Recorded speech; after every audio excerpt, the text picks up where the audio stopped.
缅甸3月28号发生大地震，中国女商人付女士回忆她在地震前看到多处的异常景象。地震前的话，它确实是有征兆的，3天到4天这样的样子。酒店的那个水龙头里面放出来的水，它那个血红色的，里面是有气味很离谱的，血腥味儿。我现在想到都想吐。去年11月份到缅甸是一次雨都没有下过，地震的前一天晚上下雨了，什么声音？楼下那种狗嘛，它是哭的，希望大家以后都能教育对查这样的一些状况吧。为什么缅甸曼德勒的狗一直在哭？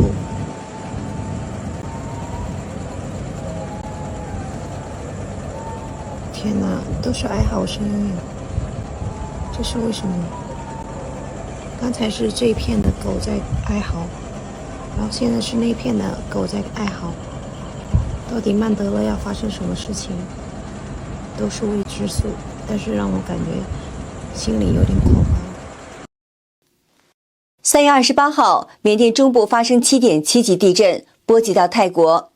泰国首都曼谷一栋兴建中的摩天大楼也被震塌了。这栋大楼是泰国国家审计署的新办公楼，由中国中铁时局和另外一个泰企合资承建。中铁时局负责整体实施，网友直指这就是豆腐渣工程。其实呢，在这次地震之前就已经有征兆，多种动物行为异常，比如鸽子乱飞，老鼠遍地跑。今天呢，我们就来聊一聊相关的话题。在地震的前一天，缅甸曼德勒清真寺附近的村民发现有大量蟾蜍在道路上迁徙，形成了蟾蜍大军。震区附近鸟类同样行为异常，成群的在空中盘旋，不按照正常路线飞行。当地一些狗也表现得烦躁不安，持续吠叫。为什么缅甸曼德勒的狗一直在哭？到底曼德勒要发生什么事情，都是未知数，但是让我感觉心里有点恐慌。这是我刷到的去年年底有中国人在缅甸拍的视频。据说啊，那段时间缅甸的狗一到晚上就这样鬼哭狼嚎，真的让人瘆得慌。并且我刷到有好几个人都发这种视频。记得我小时候在农村，村里的老年人就会说，如果狗哭的话，一定有不好的事情要发生，可能会死人，而且可能会是那种凶死。我小时候也听到过狗哭，那种声音真的让人头皮发麻。但是像这样这么多狗一起哭叫，还真没见过。然后缅甸这几天就发生了这么大的地震，所以有时候不得不相信有些东西很魔幻，就是科学都无法解释。不知道你们有没有什么看法？在地震前2天呢，我发了一个视频，就是之前呢，我的阳台上，我公寓的阳台上呢，是很少有这个鸽子会出现。然后在地震前2天，突然呢就来了很多的野鸽子。哎呀，每天呢在这个阳台上出现，叽叽喳喳，叽叽喳喳，就像在开会一样。大清早就把我叫醒了。更疯狂的是呢，我稍微把这个门窗打开，那鸽子呢，以前呢即使来，它也是停在阳台的栏杆上。结果呢，最近这几天呢，它像疯子一样的往这个屋里头飞，不仅飞进客厅，又通过客厅的门飞到卧室里。我在床上睡觉的时候，这鸽子直接就上了床。你把它赶出去，它又回来；赶出去，它又回来。我说这鸽子是怎么回事？怎么都像疯了一样？这位博主说，在地震发生的那一天，这些鸽子突然间全都不见了。发生完地震以后，这几天鸽子也很少。而在地震前的那2天，野鸽子特别多，可能这些鸽子有些预感。一般来说呢，地震发生前都会发生地光与地声。地光指的就是地震光，常见地震光颜色有蓝色、白色、黄色、红色、紫色，其中蓝白色最多。地声指的是非人为制造出来的巨大声响，这个声音呢，可能是沉闷的，也可能是刺耳的。大家仔细听。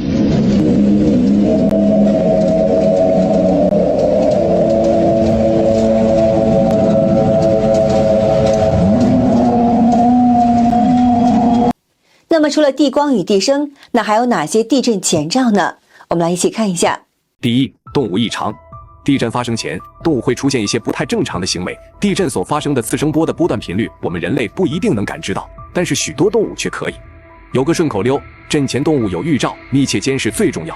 骡马牛羊不进圈，压不下水狗狂叫，老鼠搬家往外逃，鸽子惊飞不回巢，鱼儿惊慌水面跑，冰天雪地蛇出洞。第二，地下水异常。当地震发生前，井水、河水、地下水可能会发浑、冒泡、升温、变色、变味。第三，气象异常。地震前气象也常常出现反常，主要有震前闷热，让人感到焦灼烦躁，还有经常会多发一些强对流的天气，如雷暴、短时强降雨、6月冰雹等。第四，地气异常。地震前来自地下的雾气，又称地气雾或地雾，常在震前几天至几分钟内出现，常伴随怪味，有时伴有声响或带有高温。在缅甸地震前有一个特别的现象，就是有大量蛇出动。那么这到底是为什么呢？这要涉及到蛇的这个嗅觉和听觉。蛇虽然没有外耳，没有耳膜，但是它有内耳，它又特别敏锐地捕捉到低频、低赫兹的震动。地震之前呢，它可能会有一些断裂的现象，会发出这种低频，蛇特别敏感，这是第一。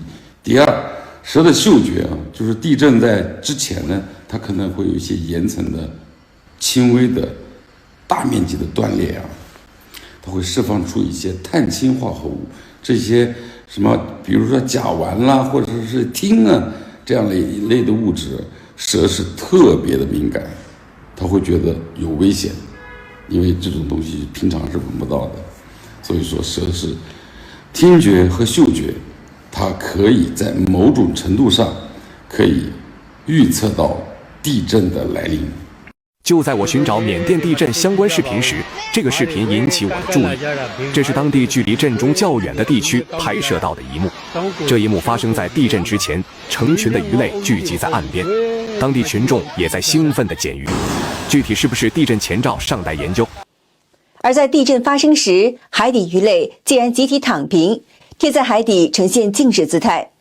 泰国著名海洋生物学家多恩在脸书晒出照片，说他一位朋友当时在斯米兰群岛潜水，在地震发生时，他看到本来正在游动的鱼群突然间全部都停下了，都贴着海底地面静止不动。多恩解释道，鱼群的这个举动显示鱼能够捕捉到水下细微的震动，感知地震的来临，所以它们就紧贴着地面，避免被水流卷走。缅甸中部在3月28号发生强烈地震，震级达到了 7.7 级，造成缅甸3471人死亡，另有4671人受伤，以及214人失踪。缅甸地震波及到泰国，曼谷一栋正在建设中的摩天大楼瞬间就被夷为平地。这栋楼正处于外墙的安装阶段，里面的内部装修已经进入到最后阶段。大楼倒塌时，现场大约有300-400名工人，已知有17人死亡，另有77人失踪。这栋楼是泰国官方审计署的办公大楼，总共设计为30层高，高度是137米，总投资预算达到人民币约4.6亿元。这栋大楼是整个曼谷唯一的一栋彻底倒塌的高层建筑。之所以吸引华人的关注，是因为它是由大陆的中铁时局承建的。此外呢，它还有一个意大利泰国发展有限公司作为合作伙伴，它主要是负责设计的。我们从新闻画面中可以看到，这栋大楼在地震发生后的几秒内罕见垂直垮塌，粉碎性解体，就像是定向爆破一样，瞬间就解体，掀起了巨大尘云。附近居民和工人惊慌逃离。对于中资高楼倒塌，中国资深建造师郑刚对海外记者表示，这个事情肯定是不正常的，中铁时局的责任毫无疑问是不可能逃脱的。这个楼的倒塌毫无疑问是这个楼的本身的质量问题。网友们纷纷指出，这是中共特色豆腐渣工程输出到海外造成的。而在中国国内，豆腐渣工程早已是比比皆是。施工队用吊机拆除废旧桥墩，当把外层的钢筋水泥钻开以后，从桥墩内部不断流出沙子，原本以为桥墩里面是用砖块堆砌，没想到是用沙子做填充，这是什么原理呢？没了，一楼全没了，老铁们啊，楼栽楞了，看了吗？这质量，就是这楼这质量，老铁们，你看看，这家伙一楼彻底没了啊，看了吗？楼上面呢还没事啊，好一点，楼没有彻底倒啊，这半了，看了吗？底楼全没了，我去，这家伙老铁们太狠了啊，正在施救中啊。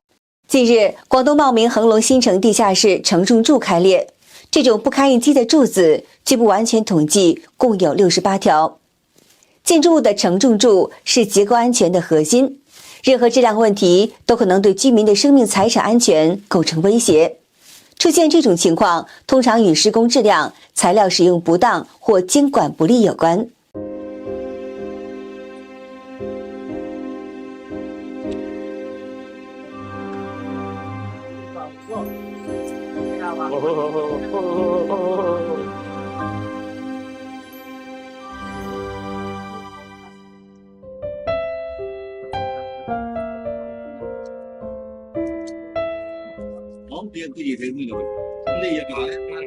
你看，这就是碧桂园盖的房子，是豆腐渣工程。